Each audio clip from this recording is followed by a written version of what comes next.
근로기준법 개정안에 대해서 좀 말씀드리려고 했는데. 예. 네, 우리 비만사업자. 최윤식 소상공인연합회 코로나 피해 소상공인 대책위원회 위원장님 오셨습니다. 반갑습니다. 네, 권병관 우리 여행협동조합 이사장님 오셨습니다. 반갑습니다. 카페연합 대표이신 허예영 대표님 오셨습니다. 반갑습니다. 이재인 포인 노래방협회 이사님 오셨습니다. 반갑습니다. 네, 대한당구장협회 정인성 전부이사님은 오늘 바쁜이 급하게 서 계셔서 부득이하게 참석하지 못했습니다. 우리 정의당 소개시켜드리도록 하겠습니다. 우리 정현욱 정책위원장님 오셨습니다. 반갑습니다. 저희 당의 중도 상공인 자영업자위원회가 있는데요. 이호성 위원장님 오셨습니다. 네. 오늘 이제 법안 국회가 좀 열리는 상황이어서 원래 배진기 의원님이 여기 참석해서 인사하기로 했는데 지금 법안 심사위에서 방금 바로 올라갔습니다. 대신 우리 이인자 부서님 오셨고요. 네, 인사 좀 부탁드립니다. 네. 코로나 재난 보상법을 발의했는데요. 우리 박정은 심상정 부장님 오셨습니다. 상임 관련 상임위는 산업통상자원 중소벤처기업위원회인데요. 저희 당의 유해정의원실에 임동준 위원장님 오셨습니다. 마지막으로 우리 정의당 비대위원장이시고 원내대표이신 강은미 대표님 오셨습니다. 네, 반갑습니다. 저는 순서에 따라서 강은미 원내대표님, 비대위원장님께 모두 발언을 드리겠습니다.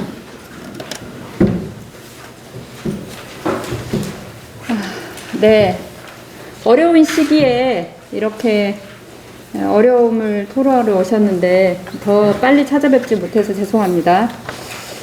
네, 정의당을 방문해 주신 코로나 피해 소상공인 대책위원회 최윤식 위원장님, 그리고 우리 여행 협동조합 권병관 이사장님, 그리고 카페연합의 허희영 대표님, 그리고 코인 노래방 협회 이재인 이사님 감사드립니다. 또 오늘 간담회를 준비해 주신 박인숙 민생본부장님도 감사드리고요. 제가 참석하신 분들 직책을 세부적으로 말씀드렸는데 PC방, 여행업, 카페, 그리고 노래방, 그리고 오늘 참석은 못하셨는데 당구장 등 코로나로 가장 큰 피해를 보는 업종을 대표하는 분들이기 때문입니다. 지난 1월 중순이 되어서야 영업 제한 조치가 일부 풀리고 최근에 사회적 거리두기가 완화되긴 했지만 이분들이 1년 넘도록 받은 고통과 피해를 보상하기에는 턱없이 부족합니다. 건물 내에 빈 점포나 임대 광고를 보는 게 예산일일 정도로 지난 3분기 상가 공식률은 통계를 작성한 이래 최고치를 기록했습니다.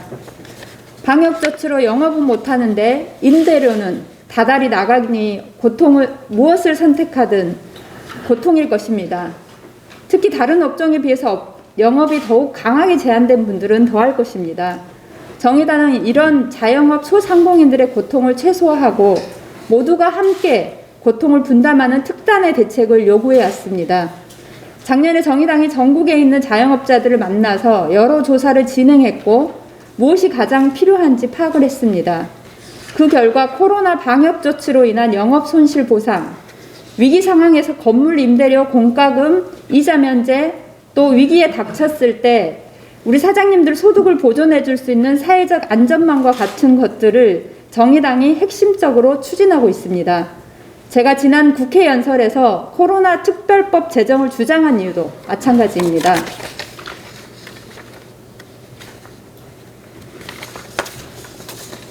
지금 우리 사장님들도 그렇고 다수 국민들에게 절실한 것은 신공한 특별법이 아니라 건물주와 임차인이 평등하게 고통을 분담하는 코로나 특별법 아니겠습니까?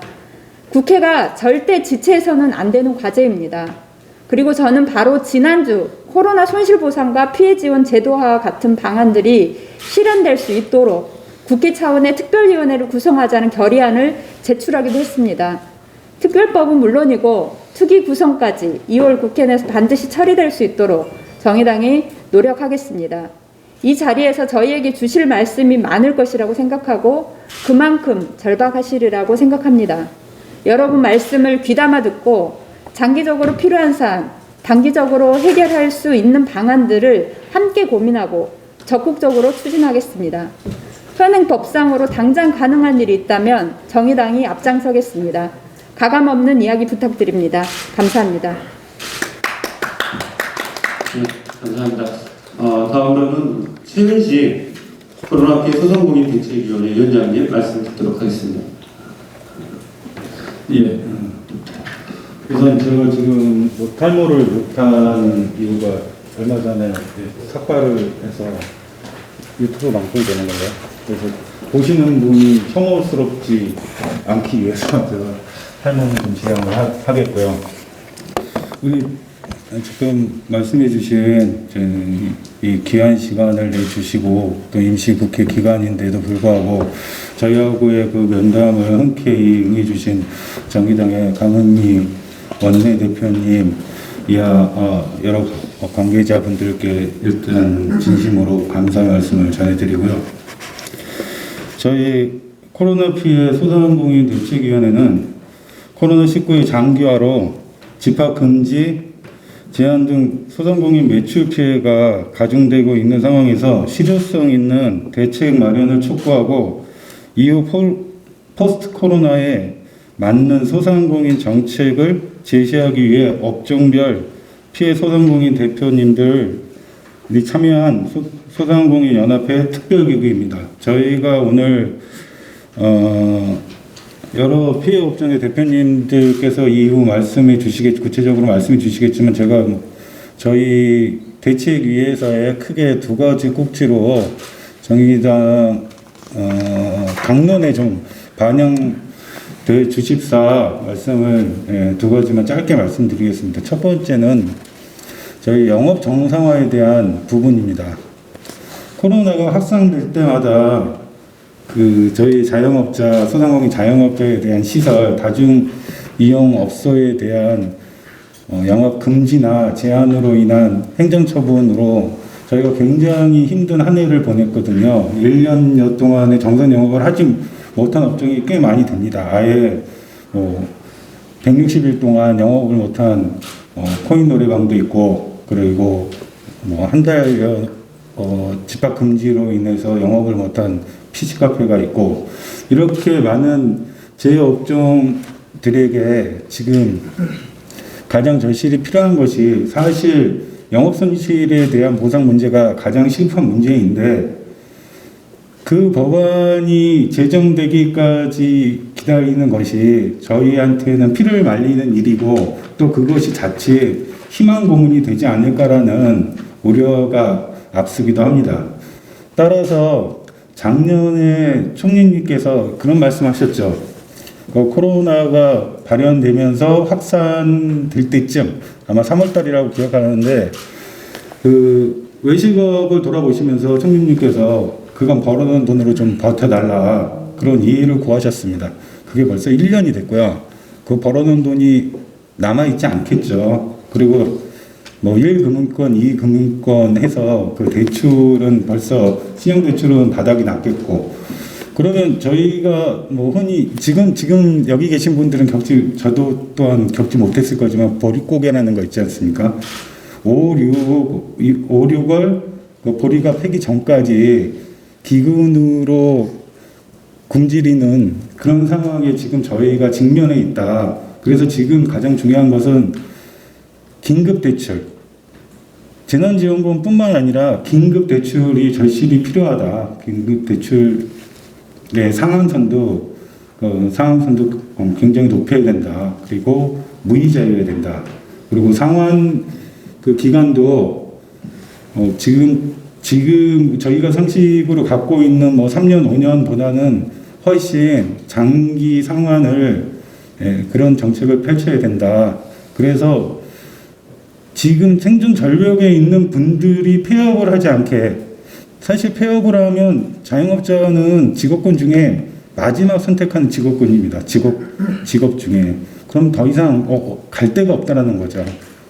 그리고 저희가 영업을 하지 않는 것으로 인해서 고용이 또 많이 고용에 대한 많은 절벽에 부딪힐 거고, 그러면 고용을 하지 않는다고 하면 저희 18년도 같은 경우는 자영업 창업자 중 58%가 임금 근로자였어요. 결국에는 일자리 잃으면 자영업을 선택할 수밖에 없는 그런 그 경제 상황에 처해 있거든요. 그러니까 그런 것들을 면밀히 검토하시는 취지에서 의자 대출, 긴급 대출권을 꼭 국회에서 강력하게 좀 말씀해 주시길 바라고, 두 번째는 이 정상 영업에 대한 부분인데, 정상 영업을 하지 않는 그런 업종의 풍선 효과에 대한 역효과가 나타나고 있습니다. 일단 뭐 변종, 불법 업소들이 생기고 있죠. 그리고 실질적으로 그 불법 업소에서, 변종 불법 업소에서 발생하는 확진자 수도 꽤 됐고요. 그러니까 가령 유흥업소가 영업을 1시간을 더 하려고 일반 의식적으로 그 업태를 변경해서 그 영업을 하다 확진자 수가 많이 발생하는 경우도 생겼고, 그리고 24시간 업종, 그러니까 가령 PC형 같은 경우, PC카페 같은 경우가 영업 제한을 받아서 9시 이후에 영업을 못하게 돼서 문을 닫는데 절도나 도난 사건이 빈번하게 일어나는 경우도 있었고요.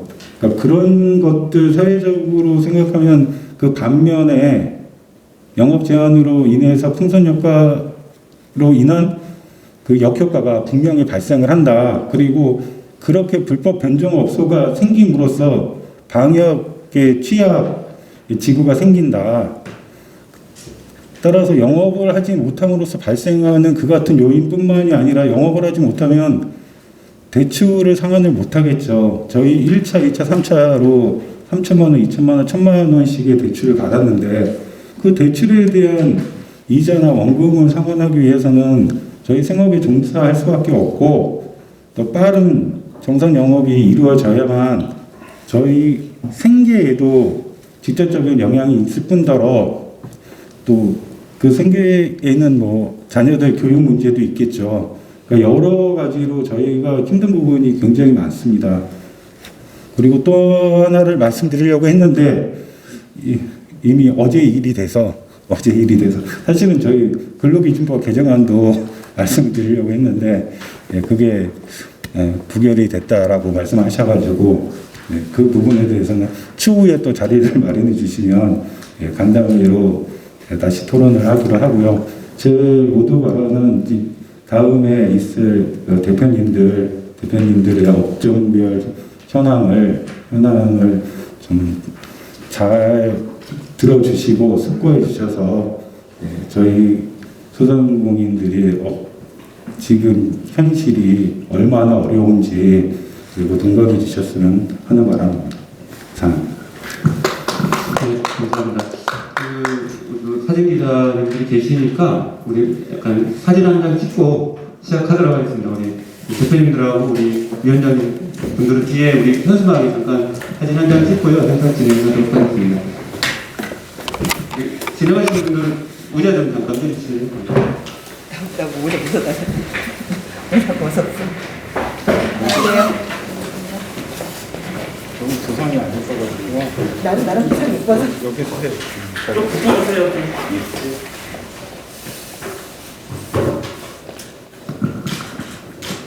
힘내라고 할 수 네, 9월 안에 있을까요? 네. 그쵸. 네.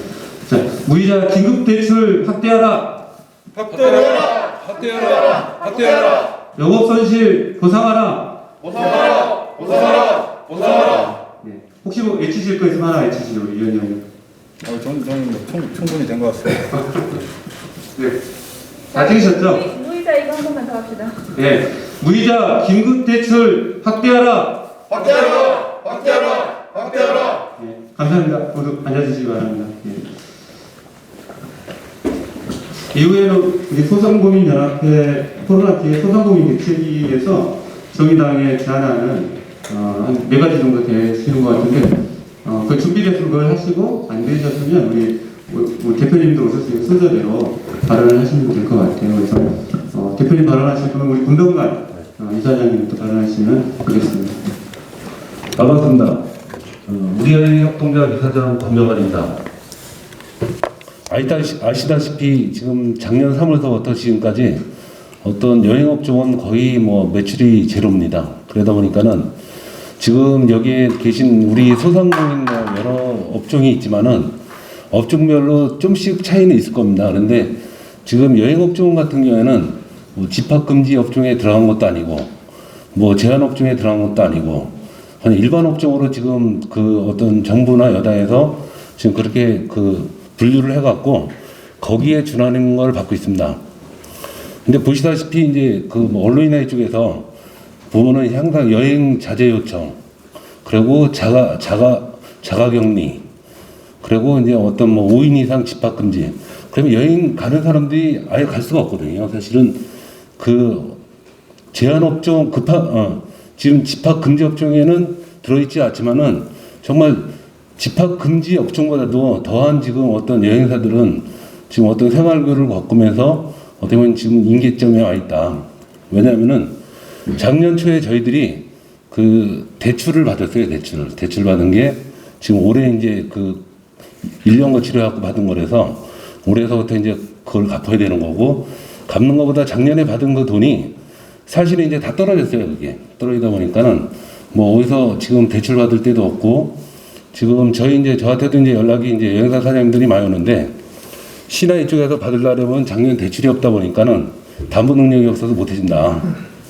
근데 집합금지 업종 같은 거는 그나마 어떤 담보 없이도 1,000만 원을 해준다 그러더라고요. 그래갖고 저희는 이제 그 뭐 그런 부분에 있어서부터 이제 차별을 받고, 그러다 보니까 우리가 1월 25일서부터 지금 이제 뭐 국회 의사당 기자회견을 통해서 지금까지 이제 거리에서 계속 이제 릴레이 시위를 하고 있는데, 이런 부분이 저는 이제 뭐 지금의 어떤 이런 미시적인 부분보다는 거시적인 부분에서 이런 재난업종이나 이런 게 여행사는 지정이 돼야 된다. 왜냐하면 지금 보면 한 5년에 한 번씩 계속 감염병 관련해갖고 사스라든가 에볼라라든가 이런 게 있을 때마다 지금 피해를 보고 있거든요. 그러면 향후에는 또 어떻게 될 거냐 이런 게.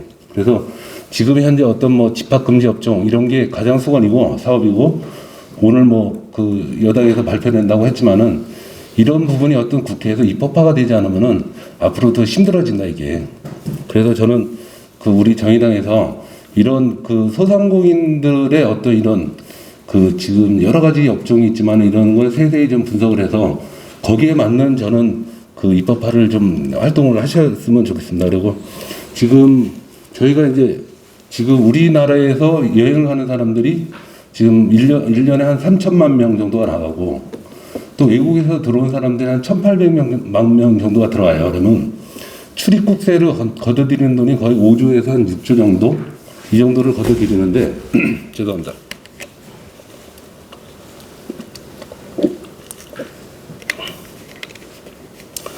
그 기금이 뭐냐면은 관광진흥개발기금이거든요. 그렇다고 하면은 현재같이 이렇게 여행사가 어려울 때 이런 걸 풀어야 되지 않나 이거를. 근데 실적으로 이제 뭐 이 관광업종이 굉장히 좀 포괄적이다 보니까는 여기에 들어있는 뭐 호텔이라든가 카지노라든가 여러 가지가 있는데, 이 중에서 사람이 가장 많은 데가 사실은 또 이 여행 쪽이에요. 관광에서. 지금 현재 우리가 관광업종을 분류할 때 전체를 한 37,000개 업소 정도가 된다고 해요. 전국에. 이 중에 여행사가 몇 개를 차지하면 21,000개 정도를 차지해요. 그럼 거의 제가 볼 때는 한 60%가 넘어가는데, 여기에서 이제 서울에 또 차지하는 게 한 8,000개 정도? 그러니까 전국에 어떤 21,000개 중에서 한 60%가 또 서울에 있고, 그러다 보니까 이제 서울이 또 가장 타격이 심해요. 이런 부분이. 왜냐면 여기에 들어와서 나가고 뭐 여기서 이제 인바운드든 아웃바운드든 전부 이제 서울에서 있는 경우가 많으니까. 근데 그 지원 금액이나 이런 거 보면 호텔이나 이쪽은 많이 가는데, 이 여행사 쪽에는 거의 뭐 배당이 안 돼요. 이번에도 서울시에서 6천억인가 얼마를 지원하는 데 있어서 여행사가 8,000개 중에서 실질적으로 기금을 지원받은 데가 110군데뿐이 안 돼요.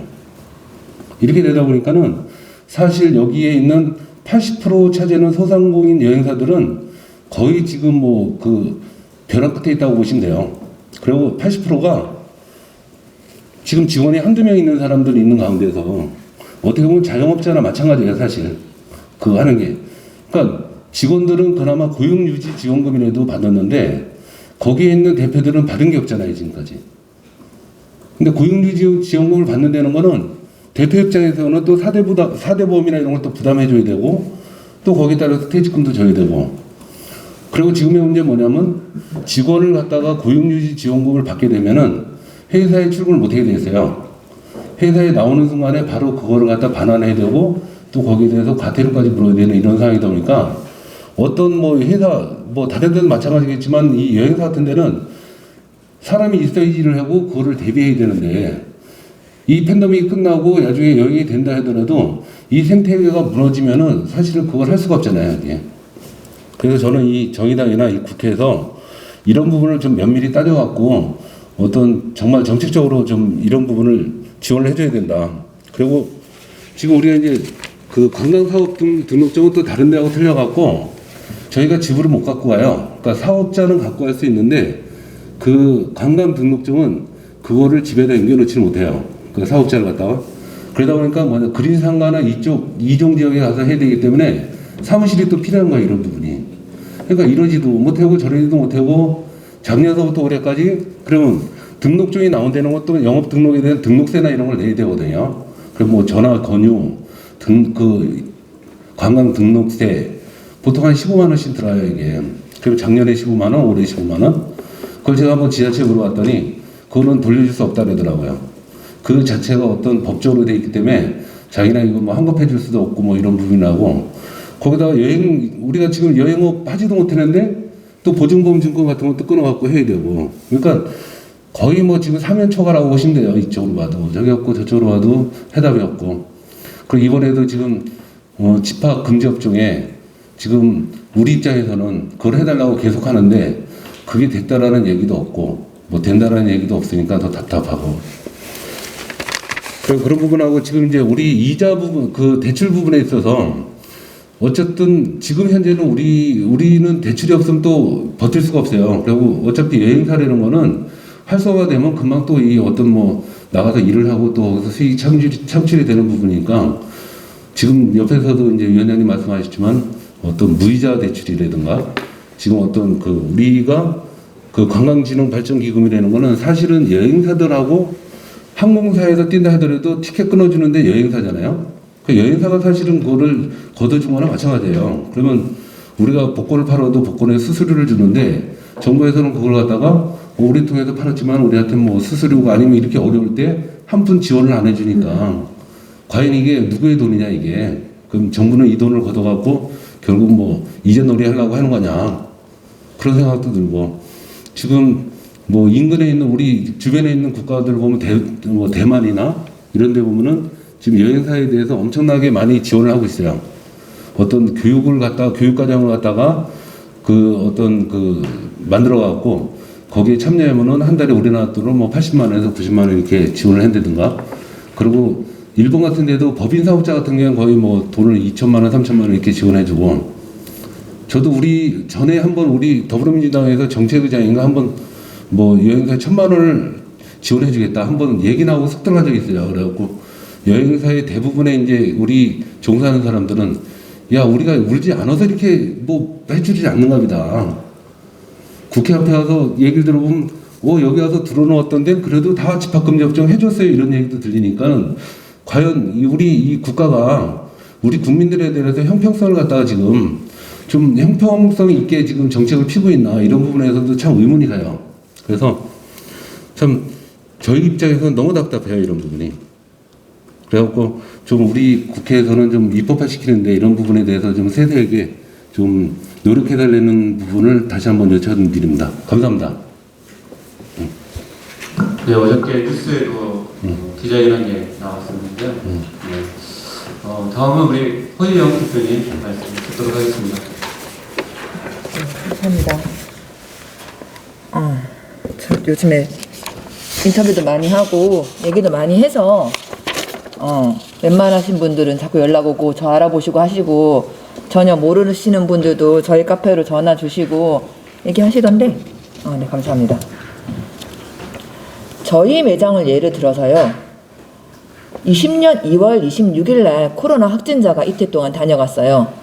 이때 매장이 네이버에 천안 줌바댄스 코로나 확진자 이틀 이래가지고 저희가 2019년 매출이 6억 7천이었어요. 그리고 2020년 매출이 2억 4천으로 줄었어요. 여기에서 4억은 정확히 말해서 제 수입이 아니고 저희 아이들의 급여였고 저희의 월세였습니다. 그리고 저는 2016년 입사한 아이들을 다루지 않았어요. 이 아이들이 1년에 퇴직금만 200만 원씩 계산을 하고 4명이에요. 2020년에 제가 이 아이들을 잘랐을까요? 한 사람당 퇴직시키면 800만 원이란 퇴직금을 줘야 해서 저는 이 아이들 다 끌고 갔습니다. 다 끌고 가면서 저희 일매출이요. 한 달에 월 매출이 700만 원씩 했습니다. 월세가 715만 원이고요. 그러면 물류비 빼고 애들 빼고 제가 이 매장을 시작하면서 가지고 있던 대출까지 저는 한 달에 3천, 4천만 원의 빚을 늘려가면서 2020년을 버텼습니다. 2020년을 버틸 때 정부는 코로나가 끝날 거다. K방역이다. 믿어라. 그래서 제가 2020년에 빚을 1억 5천 졌습니다. 은행 것만요. 개인비 빼고. 자, 그랬을 때 손님이 없으니까 애들을 쉬게 했어요. 고용유지지원금이라는 걸 받고. 그런데 정확히 말해서 아이들이 200만 원의 급여가 나가요. 아이들 출근 못해요. 그리고 나라에서는 60%를 지원했어요. 그러면 저는 나머지 돈을 제가 40%를 내야 되겠죠? 그럼 40%만 낼까요? 여기에 아이들의 4대 보험료를 냈습니다. 정확히 정부에서 K방역을 못 지키고 코로나를 못 막은 상황에서 저는 나라의 실업자를 안 만들려고 한 달에 5, 600만 원의 빚을 지가면서 실업자를 안 만든 겁니다.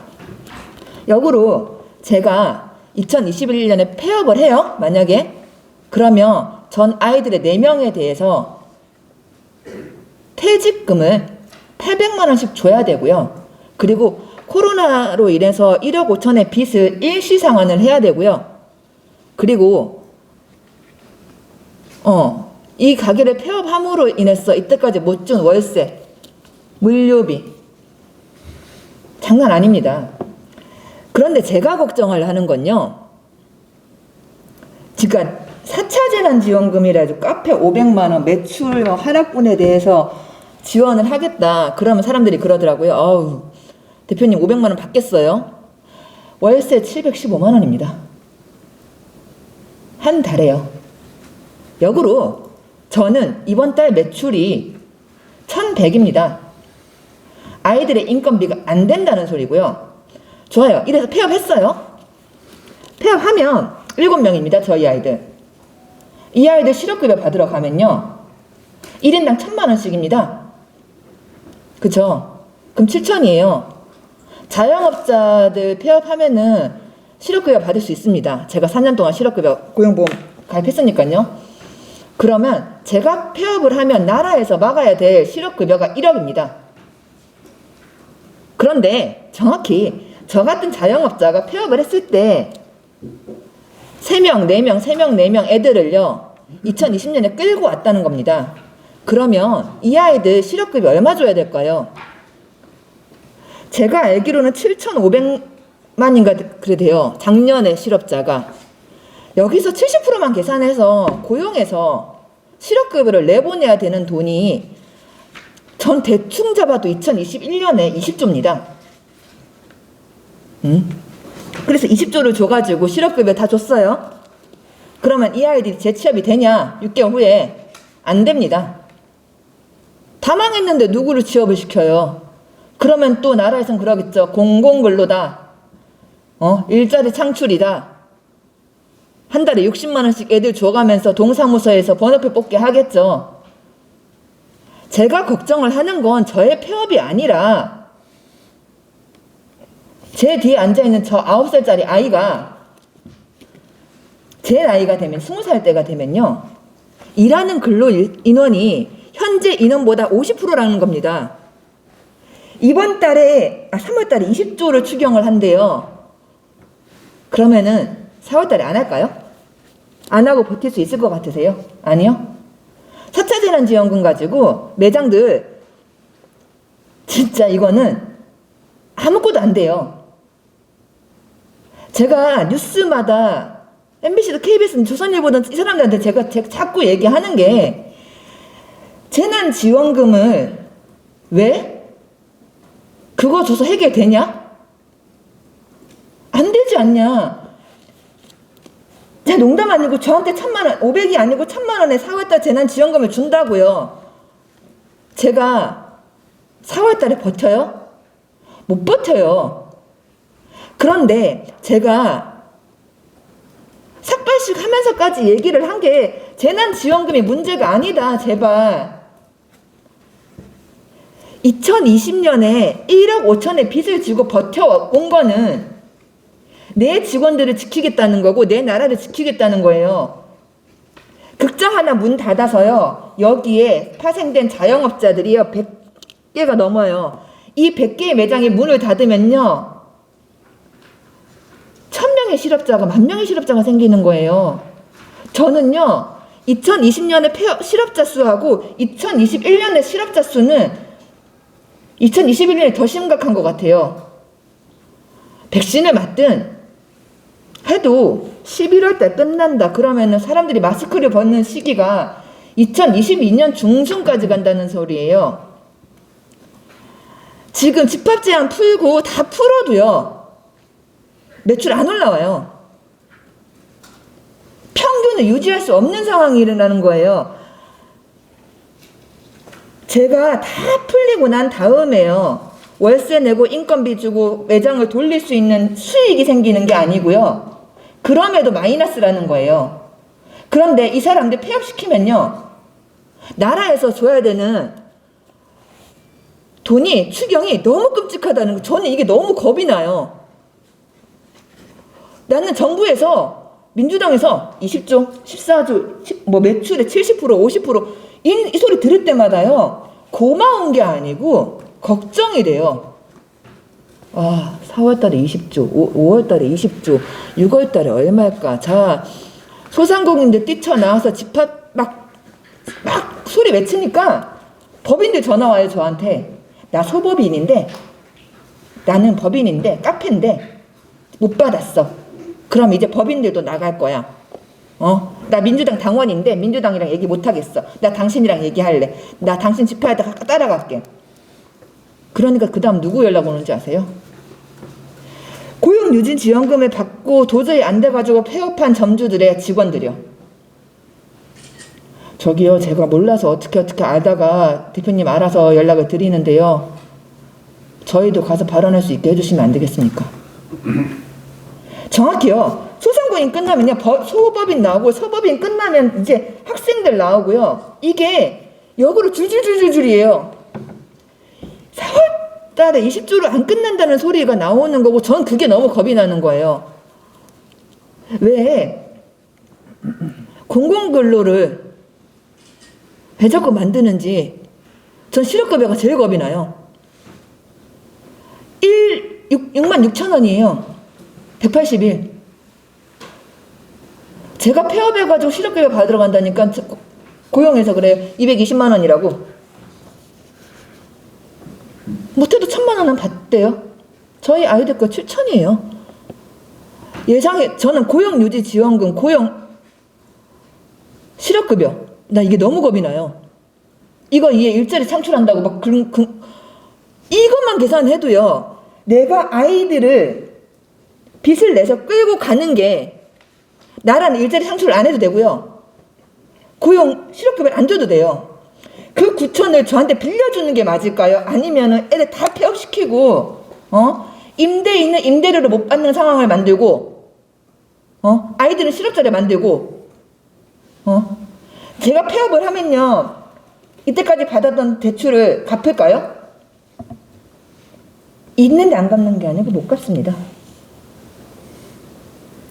역으로 생각을 해서 저는 그러니까 다 이렇게만 계산을 하자고. 이렇게만. 다 필요 없고 내가 너한테 대출을 안 해줘서 네가 폐업을 하면 나라가 네가 데리고 있는 아이들의 실업급여를 얼마를 줘야 되는지 계산해보면 답이 나와요. 이 단순한 원리를 얘기를 안 하고 일자리 창출을 했대요. 일자리 창출은 노인네들 한 거죠. 60만 원짜리. 공공근로 그걸로 일자리 창출을 했다고 하고 내가 폐업을 해서 이 아이들 어디 가냐고요. 제가 아르바이트가 그만둔다 그래가지고 아르바이트 광고를 제가 3일 전에 올렸어요. 하루 올렸어요. 겁이 나서 못 올리겠어요. 와, 4시 돼서 올라갔는데 저녁 10시에 40건 들어왔어요. 이런 나라가 괜찮을까요? 추경을 얘기하는데 저는 그랬으면 좋겠어요. 내가 당신한테 대출을 해줄 테니 그 아이들 자르지 마세요. 당신 그 대출의 조건은 당신이 아이들을 자르지 않는 겁니다. 그게 고용 안정이에요. 그게 일자리 창출이고. 저는 이렇게 생각을 하는데 다들 그렇게 생각한대요. 조선일보도 한겨레도. 근데 이게 데스크에서 통과가 안 된대요. 제 매일경제 기자한테 제발 부탁인데 이거 정말 나가야 돼요. 알아야 돼요. 국회에서. 사람들이 모르는 것 같아요. 그러니까 매일경제에서 데스크에서 통과가 안 돼요. 대표님. 제가 그 기자한테 뭐라 그랬는지 아세요? 결혼하지 마세요. 큰일 나요. 당신이 자식을 낳으면 그 아이가 집에 빚이 너무너무 끔찍하니 그리고 결혼을 안 해도 내후년 이제 막 세금 장난 안 할 테니 전 이게 가장 걱정이 되거든요. 제가 21년에 저희 아이한테 제일 미안한 게 저 아이를 태어나게 한 거예요. 결혼할 수 없고 일하면은 세금을 내야 되고 공부를 하고 싶은데 공부할 수 없는 나라. 공부해봐야 화양평준화되어 있는 이 나라. 저 진짜 제가 맨 처음에 2월 달에 국민의힘당 가서 제가 죽을까요? 머리를 밀까요? 저 2020년 8월 달에 유서 썼거든요. 기사 좀 찾아봐 주세요. 제가 뭘 얘기했는지. 유튜브든 저는 제 하나 폐업이 문제가 아니라는 거예요. 제가 폐업하면 고용을 1억 줘야 된다니. 이런 게 너무 많다는 거예요. 20조에 고용에서 대출 안 해주고 고용 실업급여 줘야 될 돈이 더 많다고 생각을 합니다. 이건 정말 심각한 문제고요. 이렇게 끝날 일이 아니라고 생각합니다. 이 부분에 대해서. 대출해주고 IMF도 했어요. 회원님들. IMF 때 금모으기 해가지고 나라 경제를 살린 게 아니고 땅 팔아먹고요. 해외에. 자영업자들한테 무이자 대출했어요. 그때 어떻게 했냐면요. 무이자 대출 10년 이렇게 끌고 갔어요. 현재 85% 돌아왔대요. 그 대출해준 게. 그때요. 자영업자 대출해줘서 어떤 일이 생겼냐고요? 자영업자가 고용 창출을 했어요. 자영업자는 대출을 해줬으니까 자영업자는 애들이 구해야 되고 그럼 이게 돈이 돌았다는 거예요. 그러면 똑같이 하면 되는데 이거를 자영업자 폐지기고 실업자 만들고 저는 정부의 속내를 모르겠어요. 왜 이러는지. 무슨 생각으로 이렇게 하시는지. 저 4차 재난지원금 500만 원 어디에도 도움이 안 됩니다. 그래서 이거를 정말 잘 봐주셨으면 좋겠어요. 정말 큰일입니다. 감사합니다. 네, 정영 대표님의 절절한 말씀 감사합니다. 네, 제가 이제 전에 소상공인 관련해서 정책을 하시는 분을 예전에 만난 적이 있는데 그것과의 가장 중요한 정책은 폐업을 막는 거다. 이런 분이 말씀을 하셨다. 왜냐하면 폐업을 하면 그 기회비용이 너무 크기 때문에 그게 이제 노동자하고 차이가 있는 거죠. 네, 다음 우리 전국 코인 노래방협회 이재민 이사님 말씀 듣도록 하겠습니다. 네, 우선 이 자리에 초대를 해주셔서 너무 감사드립니다.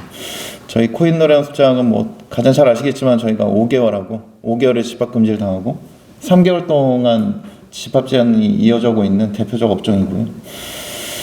일단 말씀을 드리면 지금 뭐 이미 질병관리청의 통계에도 1월 말에 통계 자료가 있고 그다음에 서울대 의대 김인 교수님의 언론 보도 자료도 있듯이 지금 그 코로나 확진자 수가 발생한 그 장소는 10곳 중에 7곳이 이제 종교, 그다음에 병원, 그다음에 요양시설, 직장입니다. 그리고 확진자 수의 대부분도 마찬가지로 이 장소와 거의 비례해서 대부분이 다 그 4군데가 대표적으로 지금 확진자 수가 나오고 있고요. 오늘도 그 뭐 400명대 얘기하는데 거기에 대부분도 거의 똑같습니다. 그죠?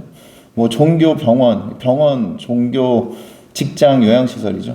계속 이렇게 되어가고 있는데 그럼에도 불구하고 지금 그간 이제 정부의 방역 대책이 이제 이러한 곳보다는 저희 이제 손실보상이 없는 그 엄격한 이제 방역 수칙을 적용해서 저희 자영업자에게만 집중이 되었던 게 이 통계의 결과 이제 나타났습니다. 그 결과 이제 저희 한 600만 명 되는 자영업자들이 다 죽어가고 있고요. 우리 코인노래 연습장의 경우에도 확진자 수로 따지면 0.03%에 불과합니다. 확진자 수는 그 정도밖에 안 되는데도 중점관리시설로 지정이 돼가지고 저희가 5개월 집합금지, 그다음 3개월의 집합 제한을 받아왔고 서울 기준으로 말씀드리면 평균 한 600만 원 정도의 고정 비용 때문에 저희가 뭐 수도 없이 지금 폐업을 하고 있습니다. 그 통계자료 말씀드리는데 2020년에 2,100여 곳이 문을 닫아가지고 2007년 이후로 가장 많이 문 닫은 게 2020년 그 통계 자료에 따르면 그렇더라고요. 저희 노량수장이 아마 대표적으로 가장 큰 피해를 입고 있는 업종입니다. 이제 코로나 확진자 수를 이렇게 줄인 이유는 이제 뭐 강력한 셧다운, 그러니까 강력한 그 집합금지 때문에 이렇게 됐다라고 말씀하시지만, 뭐 그것도 분명히 저는 그 요인이 있다고도 생각할 수 있겠죠. 근데 다만 그 해외 경우에는 그 보상이 뒤따랐습니다. 지금 우리나라 같은 경우 뭐 1인당 국민 총소득이 G7에 이번 처음 올라서 저희가 나름 자축을 하고 계시는 것 같은데 그 해외 경우에는 우리나라가 G7 정도의 수준이라면 손실보상이 뒤따라야 했고 그 다음에 해외에서 그 강력한 셧다운에 따른 그 시위는 자영업자들이 시위를 벌이지 않았습니다. 오히려 이 셧다운의 불편함을 느낀 시민들이 시위를 벌였던 거죠. 그런 차이가 있는 겁니다. 그 부분도 이제 반드시 짚고 넘어가야 되지 않을까 이런 생각이 좀 들고요. 일단 손실보상과 이제 긴급대출에 대해서 말씀을 드리면 네. 손실보상의 경우에는 이런 말씀을 드리고 싶습니다. 국가는 국민의 생명과 재산을 보호해야 될 의무가 이미 그 로쿠의 사회계약론에 따르면은 그 명시가 되어 있고 거기에 따라서 그 재산권을 보장하는 게 헌법 제23조에서 규정을 하고 있고 그 다음에 공공필요에 의한 그 재산권의 제한은 이제 정당한 보상을 법률로 해야 한다고 이미 헌법에서 밝히고 있습니다. 그렇다면 이 생명과 재산의 균형점은 손실보상밖에 없고요. 그렇기 때문에 해외에서 그렇게 손실보상을 해줬던 것이겠죠. 그렇다면 제가 이제 말씀드리고 싶은 것은 그 국가의 손실보상이라든지 뭐 하다못해 지금 재난지원금 얘기도 나오는데 이러한 부분들은 그 국가에서 은혜를 베푸는 게 아닙니다. 이 부분은 당연히 우리 개인의 천부인권이라고 하는 태어나면서부터 갖게 되는 개인의 당연한 권리인데 이 부분 제가 사실 이런 관련된 뉴스를 보면 정부의 발표를 보면 댓글들을 보거든요. 너희만 힘든 게 아니다. 그게 아니죠. 이거는 우리 자영업자들 600만 명의 자영업자들이 당연히 갖는 권리임에도 불구하고 지금 사람들이 거기에 대한 기본적인 인식조차 지금 없는 상황이라서 저는 그게 안타깝고요. 사실 이번에 손실보상과 그 다음에 이제 재난지원금을 논할 때 저는 이 부분은 당연히 우리의 권리라는 부분이 전제가 되어야지만 국민적 공감대를 얻을 수 있고 그 다음에 거기에 대한 입법 시간도 좀 빨라지지 않을까 생각이 듭니다. 특히 그 손실보상의 소급표는 뭐 앞으로 저희 협회뿐만 아니라 다른 단체와 연대해서 계속 주장을 할 계획에 있고요. 그 다음에 이 손실보상의 소급이라든지 등등의 지금 시간이 입법이 이제 길어진다면 그거보다 좀 더 빠른 시간에 할 수 있는 지금 아까 우리 원내대표님께서도 말씀하셨던 그리고 소상공인연합회에서도 지금 뭐 제안을 하신 이 긴급대출의 경우에는 지금 시급하다. 왜냐하면 이 사람들이 이제 말라 죽어가고 있다. 이렇게 말씀을 드릴 수 있기 때문에 여기에 대한 그 긴급대출의 경우에는 우선 빨리 선행돼야 되지 않을까 이런 말씀을 드리고 싶습니다. 특히 다시 한번 말씀드리지만 그 손실보상의 소급표, 그 다음에 재난지원금은 국가의 은혜가 아닙니다. 이 부분은 우리의 당연한 그 국민이 갖는, 그 다음에 인간이 갖는 재산권이라는 권리 측면에서 반드시 접근을 해주셔야 되고요.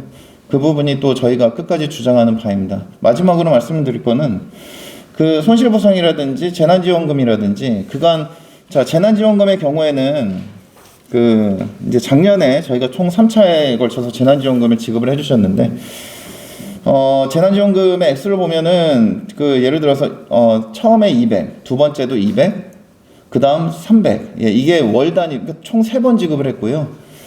자 이렇게 되면은 4인 가족 기준으로 이게 과연 최저 생계비에 달할 수 있는 액수인가? 제가 보기에는 G7이라고 하는데 이게 최저 생계비에 달할 수 없겠죠. 그렇다면 이 부분은 손실보상이 아닙니다.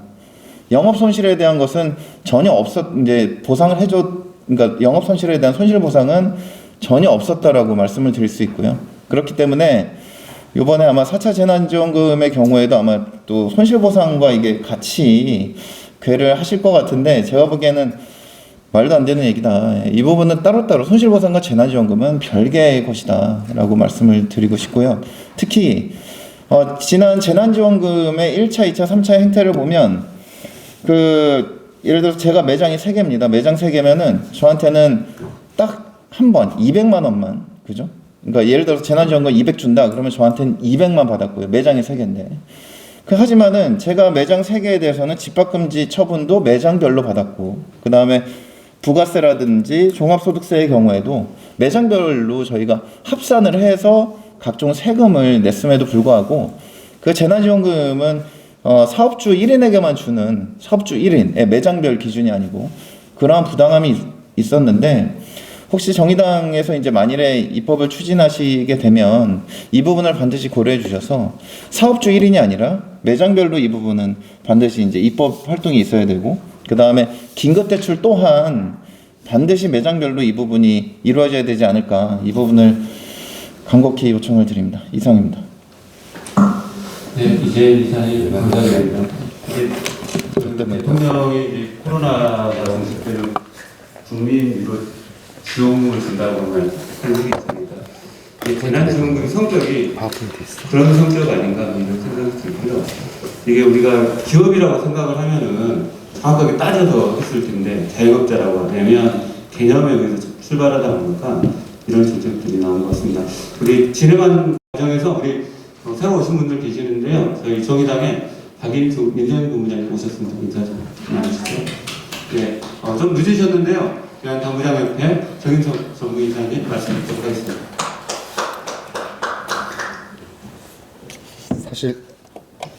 사실 앞에서 이재인 이사님께서 제가 하고 싶은 말을 참 조목조목 다 거의 해주셨어요. 사실 제가 오늘 늦게 된 거는 문체부 그다음 중대본과의 간담회를 갔다 왔습니다. 저희 실내체육시설과 같은 데는 지금까지 중점관리시설 혹은 고위험군시설로 편성되어서 몽땅 집합금지와 집합 제한을, 영업 제한을 겪었던 그런 업종입니다. 현실적으로 보면 나라에서 이런 것을 실시하기 처음에는 그냥 실시할 수 있었겠지만 어느 정도 시간이 지나면서 실제 영업장의 형태를 확인해보고 그에 맞는 방역 수준을 결정을 했었어야 하나 지금까지도 아직 잘 이루어지지 않고 집합금지와 집합 제한을 번갈아가면서 하고 있습니다.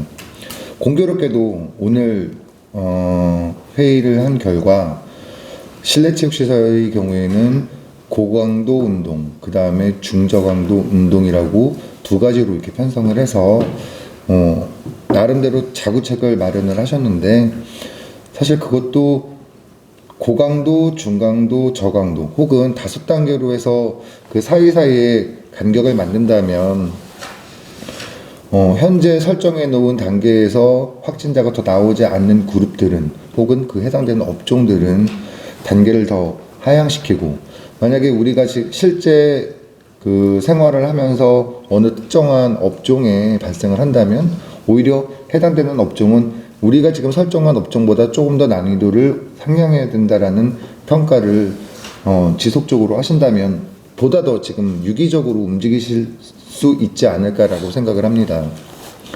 두 번째로는 지금 현재 거리두기 단계를 5단계에서 우리가 김오란법을 이용을 해서 3단계로 많이 발표가 나고 있는데 아마도 4단계 형태로 나오지 않을까라고 조심스럽게 생각합니다. 오늘 회의가 그랬고요. 1단계와 2단계일 때에는 정상 영업, 그 다음에 3단계일 때는 저희 같은 경우에는 고강도 운동의 경우에는 9시, 그 다음 나머지 저강도, 중강도 운동의 경우에는 일단 영업시간에 대한 제한을 두지 않겠다라고 하셨어요. 그리고 4단계의 경우에는, 전체적으로 9시에 영업 제한을 두시겠다고 했습니다. 근데 이 또한 사실 조금 생각을 해보면 감염본부에서는 집중관리시설과 일반관리시설 플러스 관리가 필요한 시설, 그 다음에 일반관리시설, 사실 이거에 대한 조목들은 보면 마스크를 지속적으로 착용할 수 있느냐 없느냐에 대한 여부거든요. 그렇다면 이 해당되는 단계들도 4단계에도 마스크를 지속적으로 착용할 수 있다면 인원에 대한 제한을 약간 두더라도 현실적인 영업을 할 수 있는 그런 형태로 운영되어야 되지 않을까라고 조심스럽게 얘기 드리고 싶습니다. 두 번째로는 일단 현재 많은 사람들이, 많은 자영업자들, 그 다음에 소상공인들이 1년 동안 집합금지와 집합제한을 하다 보니까 정말로 많은 손실을 입게 되었습니다. 특히 폐업을 한 분들은 그나마 또 다행일 수도 있어요. 왜냐면 그분들은 현재 폐업을 했으니까 앞으로 내가 짊어져야 할 비용들이 그렇게 많이 발생하지 않는다, 혹은 추가적인 손실이 적기 때문이라고 생각을 합니다. 그렇다면 정부에서는 일단 지금 손실보상이 명확하게 이루어지지 않고 있는 이 시점에서 만약에 어차피 손실보상을 해야 한다면 소상공인들 혹은 자영업자들에게 어느 정도 한도에 맞는 무이자 대출을 실시해 주시고, 또 실제 손실보상이 나오게 되면 그 부분에 대해서 은행에 되갚는, 환급하는 방향으로 생각을 해보시는 측면은 어떠실지라고 전 조심스럽게 여러분들께 말씀드리고 싶습니다. 그 다음 또 이제 드리고 싶은 말씀은 손실보상 정말 필요합니다. 그래야 우리의 생명과 직결된 방역 수칙 잘 지켜야 되죠. 하지만 정부에서는 우리 생명과 직결되는 방역 수칙도 지켜야 하고, 또 자영업자 혹은 경제도 돌려야 하기 때문에 서로 필수 불가결인 그런 상황도 당연히 있습니다. 그렇기 때문에 손실보상에 대한 규정, 그리고 현재 저희가 많이 노력을 해서 지금까지 이루어왔던 성과를 많이 노력은 하셨지만, 손실보상을 실질적으로 소급 적용을 해주시면서 하신다면 아무래도 저희가 지금 있는, 그리고 또 노력하는 것이 더욱더 가치가 높아지지 않을까라고 생각을 합니다. 아까 제가 사실은 못 들어올 줄 알고 이재인 이사한테 혹시나 제가 못 들어오면 이런 자료들을 좀 공유해 달라고 했습니다. 이게 저희가 사실은 만들어야 되는 자료가 아니라 국가에서 각각의 업종, 업태에 맞게 직접 확인을 해보시고 혹은 설문을 해보시고 만들어야 되는 자료들입니다. 이 자료를 PC방에서는 사비를 들여서 만드셨어요. 저희는 보건복지부에서 해당되는 이런 산출 근거들을 가지고 있다고 하셨고, PC방에선 이거를 개인적으로 사비를 털어서 진짜 이렇게 작성을 해서 우리는 고위험 시설이 아닙니다 라고 외치셨는데, 공교롭게도 저희들에게 이제 자료를 공유해 주시고, 저희는 내부적으로 모든 대표, 당구장에 있는 사장님들을 서브 샘플링을 해서 이 해당되는 자료를 만들었습니다. 방역에 필요한 우리가 흔히 말하고 있는 산밀, 그 다음에 군집도, 그 다음에 어떻게 관리가 되는지에 대한 여부를 각각 점수화 시켜서 이렇게 저희가 몇 점인지를 이렇게 평가를 해봤습니다. 그러니까 저희도 이렇게 노력을 하지만 사실 저희 같은 협회가 아닌 타 업종의 경우에도 아마 이런 표들을 생성하실 수 있을 거라고 생각합니다. 근데 이게 저희가 해야 되는 게 아니라 실제 나라에서 해주셔야 되는 거 아닐까요? 여튼 저희는 이렇게 자료를 만들어서 저희는 중대본에 제출을 했습니다. 이러한 노력을 저희와 같이 잘 모르는 사람들이 아닌 정부에서 실질적으로 큰 틀을 생성하고 프레임워크를 생성하시면 요거를 위한 예산을 어느 정도 편성하셔서 집중적으로 하신다면 아무래도 지금보다 더 현실적인 관리 그리고 보상을 위해서도 기준이 이루어지지 않을까 생각합니다. 마지막으로 어떤 업종들은 주로 낮에 영업을 하시는 업종들이 있는가 하면 저녁 시간을 주로 하는 업종들도 있습니다.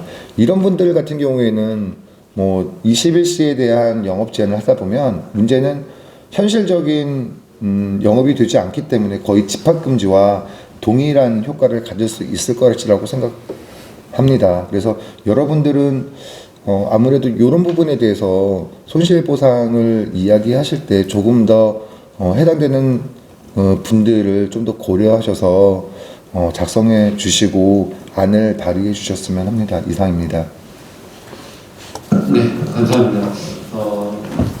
제가 저희 정의당도 나름대로 이제 대응을 하고 있는데요.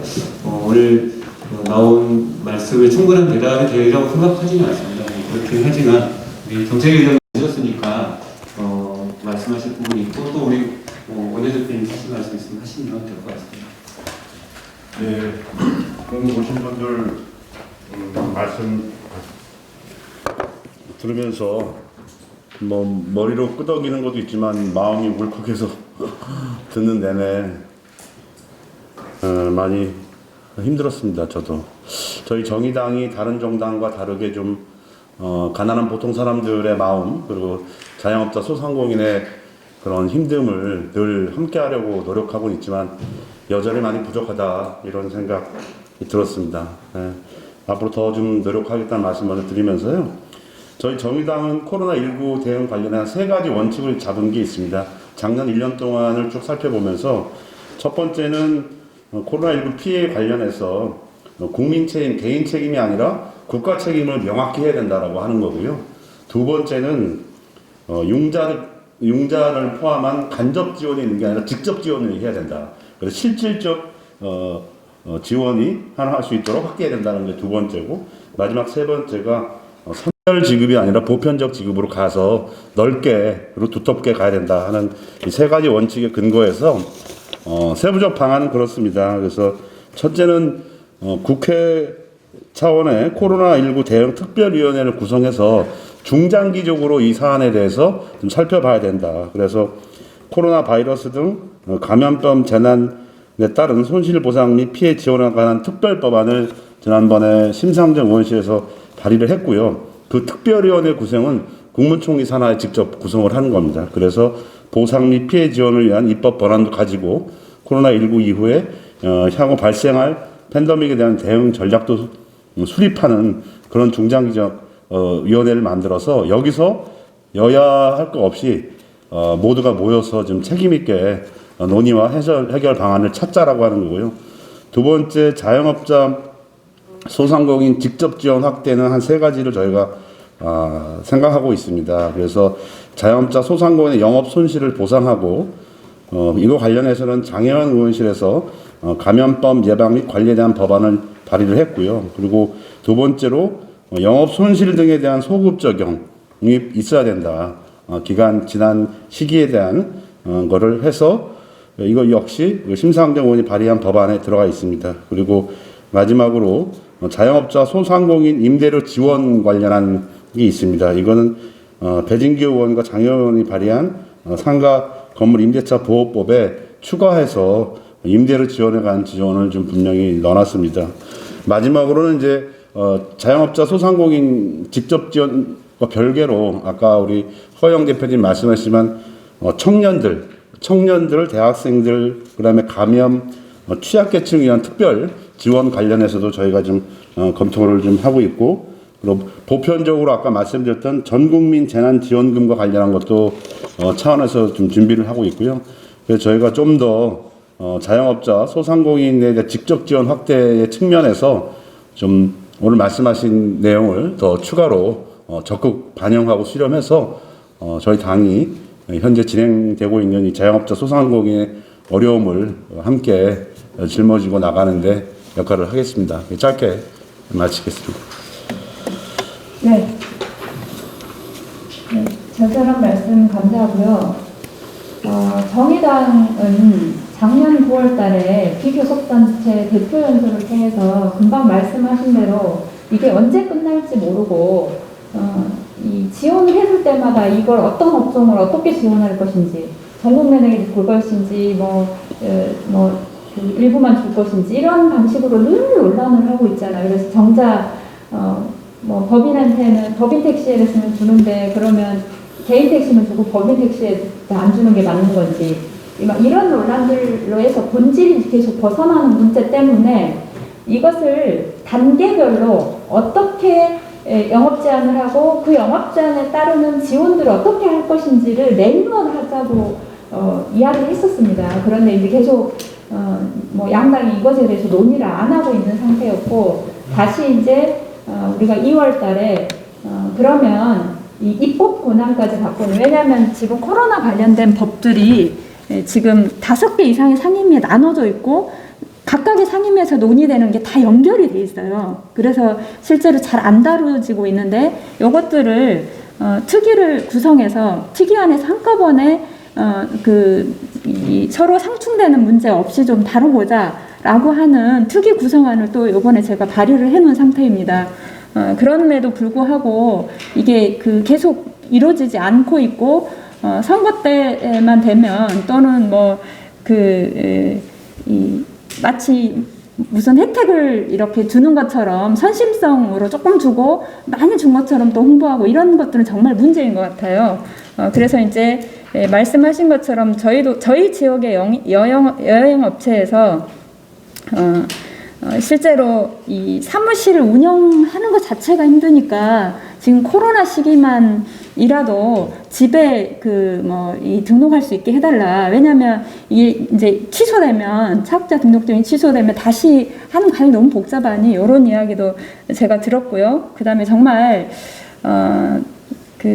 고용을 유지하는 것, 폐업하지 않고 있는 것만 해도 실제로 국가가 해야 될 일들을 엄청나게 많이 하고 있기 때문에, 해외 사례를 보더라도 그냥 고용 유지만 하고 있더라도 사업주에게 지속적으로 매달 얼마씩 지원을 해주고, 그 다음에 또 각 직원들에게 인건비도 지원해주는 게 엄청 그런 제도들이 잘 돼 있거든요. 근데 우리는 그런 제도도 없을 뿐만 아니라 또 이것을 온전하게 자영업자들이 다 짊어져야 되는 문제와 관련해서는 저희도 심각하게 생각하고 있고, 이제 그런 면에서 말씀하신 것처럼 임대료 문제, 그 다음에 이미 대출받은 것에 대해서 이자 자체를 감면해주는 문제, 그리고 이후에 들어갈 비용과 관련해서 무이자 대출을 더 확대하고 기간도 늘리는 문제, 이런 것들과 관련해서는 저희 정의당의 정책이기도 하고 국회에서 좀 더 활발하게 논의해서 이런 문제가 해결될 수 있도록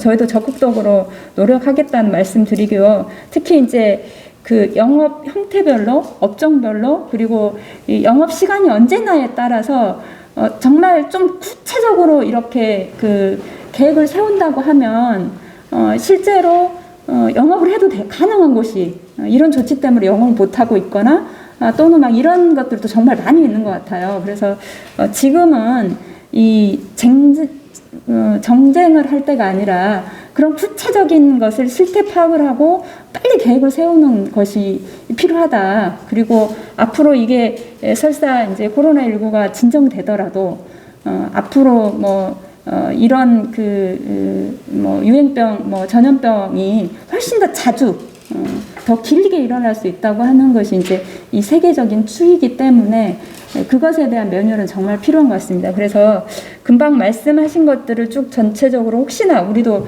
이것 중에서 우리 정책이 좀 부족한 게 있는지를 좀 살펴보고 그리고 국회 안에서 이것들을 좀 더 깊게 논의될 수 있도록 더 열심히 노력하겠다고 말씀드립니다. 네, 위원장님 감사드리고요. 그래도 정의당에 뭐 어렵게 오셨으니까 또 정의당에 바라는 게 있으실 수도 있을 것 같아요. 그래서 그리고 위원장님이랑 한 분 정도 말씀하시고 또 뭐 더 얘기하실 분 잠깐 얘기하는 걸로 하시죠. 제가 짧게 한마디 정리해 드리겠습니다. 저희 6,411번 코스를 소상공인 자영업자들도 타고 다닌다는 거를 본부장님 보면서 말씀드리고 싶고 꼭 잊지 말아주시기 바랍니다. 네, 한 말씀 드리겠습니다. 선영학을 조정은 못해서 죄송하고요. 오늘 말씀하신 거 저희 같이 그 원내와 저희 이제 당 체계에서 같이 고민하겠다 말씀드리고요. 지금 여러 말씀이 있잖아요. 뭐 핀셋으로 지원하겠다, 두텁게 하겠다 이런 얘기 하지만 가장 중요한 거는 실사구시적이고 사실은 구체적인 당사자들의 의견을 끊임없이 소통해서 현실에 맞는 대안을 내는 거라고 생각을 합니다. 코로나 이제 발생한 지 1년이 넘었기 때문에 이제 충분히 일정한 데이터도 나와 있기 때문에 그것을 가지고 구체적으로 필요한 방법을 만들어내는 게 좋겠고요. 오늘 이렇게 만남 자체가 되게 중요하고 저희도 제1번으로 이 문제를 계속 고민하고 있는 정의당의 지금 입장이기 때문에 오늘 말씀하신 거가 더 충실히 보완하고요. 이 만남의 소통을 좀 지속화하는 노력도 같이 저희 민생분들 차원에서 좀 같이 별도로 논의했으면 좋겠습니다.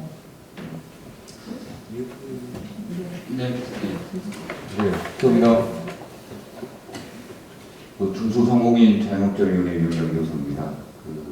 저희 위원회에서는 실제 저 자신도 자영업을 하고 있거든요. 그래서 조금 전에 이제 대표님들 위원장님 말씀하실 때 정말로 공감하는 내용들이고요. 정말로 피해 지원이 필요한 부분 피해 지원을 하고 보상이 필요한 부분 보상을 하는데 실제 나라 전체를 경영하는 입장에서 접근한다면은 아까 허희영 대표님 말씀하신 내용들 그 입각에서 전략적으로 좀 지원이나 손실보상이 이루어질 거라고 생각을 하고 있고요. 그런 곳에 실제 힘을 보태는 저희 정의당 안에서도 중소상공인 자영업자위원회 역할을 다하도록 하겠습니다. 네. 집합제한 집합금지가 11월, 12월에 생겼어요. 그리고 이게 1월, 2월 정상적으로 돌아오면서 매출이 안 됐다는 거예요. 정부에서 지금 말하는 건 보상 얘기 다 끝나고 나면요. 보궐선거 이후라는 소리예요. 제가 알기로는요. 2월 말, 3월 초에 폐업자가 생긴다는 거예요. 그들한테 물으면 어떻게 대답하냐면요. 500만 원 없어. 500만 원이 없어서요. 그러고 난 뒤에 보상 얘기하고 대출 얘기하면 되는데 내가 지금 500만 원이 없어서 폐업이에요. 그러니까 긴급 대출이라고 하는 건 긴급이에요. 3월, 4월에 생겨나야지 이 사람들이 그럼 이 사람들이 이렇게 1,000만 원, 2,000만 원 빌려주고 나면요. 3, 4월이 지나고 난 뒤에 발생을 하는데 지금 정부에서 얘기하는 거는 보궐선거 끝나고 면은 11월, 12월 견딘 사람들이 2, 3월 달에 폐업을 하는데 그 사람들 죽고 나서가 아니에요.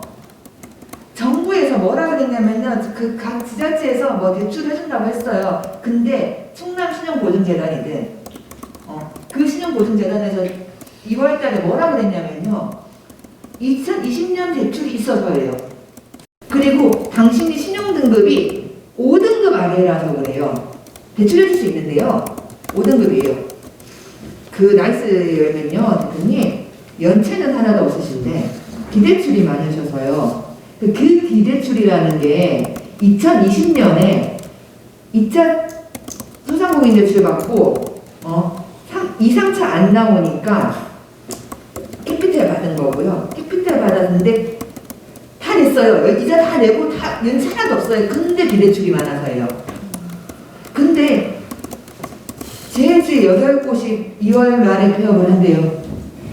다들 왜 하세요? 이랬는데 25일에 막을 500만 원 줬어요. 이게 되게 긴급한 거예요. 저는 추경이 문제가 아니라고 말씀을 드리는 건데 자꾸 추경 얘기하는데 다음 세대들 어떡하라고요? 소상공인들 물어보면요. 나 추경보다 대출이에요. 추경에서 그거 받는 것보다 내가 이걸 해주면 내가 버텨서 대출 받아서 애들 인건비 줘서 버틸게. 대부분의 소상공인들의 마음이 이래요. 추경에서 나 이번 달 끝나고 그 다음 달 없는 게 아니고 그 다음 달은 대출해달라고 할 거거든요. 근데 추경보다 대출을 먼저 일으키면요. 자영업자도 조용히 서요. 저는 4차, 5차, 6차가 겁이 나요. 대출을 해서 아이들을 안 자르고 그래야지 실업급여를 안 내보내고 그래서 추경을 안 만들어야 되는데 왜 자꾸 추경만 말씀을 하시는지 지나다니는 학생들한테 안 미안하신지 전 이게 걱정이라고요. 긴급대출이 문제인 거예요. 긴급대출 소상공인들한테 무이자 대출 해주잖아요. 무이자 대출 해주면요. 이게 추경에 500만 원보다 더 강한 거예요. 더 고마운 거예요. 이게 먼저예요. 4차 5차 필요 없다니까요. 정말 큰일 나요 쟤들. 무이자를 보존을 해가지고 이자가 안 나가는 그 500만 원의 추경보다 이게 더 감사한 거예요. 2019년하고 2020년에 매출 차익이 4억이었다니까요. 여기서 50%만 대출을 해주면요. 이게 2억이에요. 제가 2억을 주머니에 넣고 있을까요? 아니면 3, 4, 5, 6, 7, 8, 9, 12월 달에 마이너스를 막을까요? 마이너스를 막아요.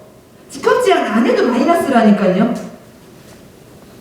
19년에 이 월 매출이 6천이었다고 해도요. 제 주머니에 6천이 아니었고요. 월세 700 나가고 인건비 1,000만 원 나가고 물류 40% 나가고 전기세 나간 거예요. 그러니 내가 최대한 아껴서 우리 코로나 끝날 때까지요. 제가 1억을 빌려서 다달이 막아서 버텨낼 테니 그래서 실업자를 안 만들 테니 당신네들이 내가 폐업해가지고 실업자를 만드는 그 1억보다 내가 그 돈 빌려가지고 갚으면서 애들 막을 테니라는 거 얘기를 하고 있는데 저는 이래놓고 4차 5차 문재인 대통령은 무슨 5차 재난지원금 위로금 얘기하고 있는데요. 그 위로금 전에요. 보궐선거 끝나고 나면은 서울시장들이 그럴 거예요. 5차 재난지원금. 문재인 대통령이 주신다는 5차 재난지원금이 아니고요. 8차 될 거예요. 그게 겁이 나는 거예요. 추경을 얘기하지 마시고 대출을 얘기하셔야 되고 그 대출로 그럼 그렇게 하면 돼요. 2019년 대비 2020년 매출 하락분에 대해서 거기서 한 50% 민주당에서 얘기했던 거, 약 70%, 50% 보상해 준다고 했던 거, 그 금액만큼 무이자 대출을 발생을 시키면요. 그러면 제가 아이들의 고용을 유지할 거고요. 그러면 4차, 5차 재난지원금 없이 여기서 무이자를 해주면요. 소상공인들 그게 더 고마운 거예요. 그러면 고용 유지를 한다니까요. 재난지원금 추경을 얘기하지 마세요. 전 저희 아이들한테 다음 세대 일하는 인구가 현재보다 50% 줄어드는 저 아이들한테 세금을 물려주고 싶지 않아요. 빚밖에 없는 나라를 물려주고 싶지 않으니 지금은 다 필요고요. 긴급대출하면 돼요. 2019년 대비 2020년 할부에 대해서 70%든 50%든 대출해 줄 테니까 당신네들 추경 얘기하지 마세요가 맞아요. 그러면 소상공인들 알아들어요. 우리 아이들이 죽습니다. 직장인들이 알아들어요. 이 소상공인들 다 죽어나가면 당신네들 내년에 세금이 소득 5% 뭐 이래가지고 지금 어제 뉴스 났던데 소득 5%의 세금을 걷겠다. 이게 당신은 이제 부가세부터 시작해가지고 세금이 늘어난다고 국민들이 이해시킬 수 있어요. 알아듣더라고요. 알아들어서 저희 매장 전화 와요. 고맙다고. 네. 그러니까 이거 좀 부탁드리겠습니다. 네.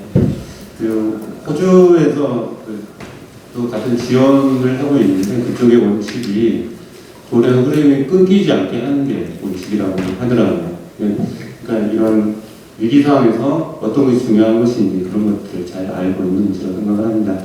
우리 현장의 목소리 저희가 어떤 것이 중요한 건지 충분히 들었고 오늘 또 저희가 여러 의원실에서 같이 왔습니다. 그래서 저희가 뭐 기법이라든가 또 현장 목소리 전달할 수 있는 다양한 방법을 찾아보도록 하겠습니다. 이상으로 정의당과 소상공인 코로나19 피해 소상공인 대책 간담회를 마치도록 하겠습니다. 감사합니다.